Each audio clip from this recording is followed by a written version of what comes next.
Yes, ते वर्णाश्रम धर्माचे समर्थक आहेत. ते स्वतःला सनातनी हिंदू म्हणत आहेत.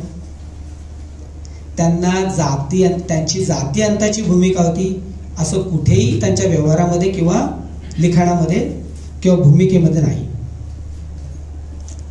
पण ते जातीयवादी होते का, तर तेही नाही म्हणता येणार.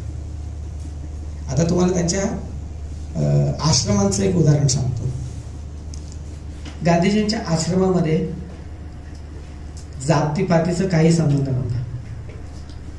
साबरमती आश्रम असू दे किंवा वर्ध्यातलं सेवाग्राम आश्रम असू दे, हे दोन मोठ्या आश्रमांचं उदाहरण म्हणून आपण घेऊ. आधीचं मी टॉल्स्टॉय फार्म वगैरे याचं उदाहरण घेत नाही, साऊथ आफ्रिकेचं, ते बाजूला ठेवू आपण. पण सेवाग्राम आणि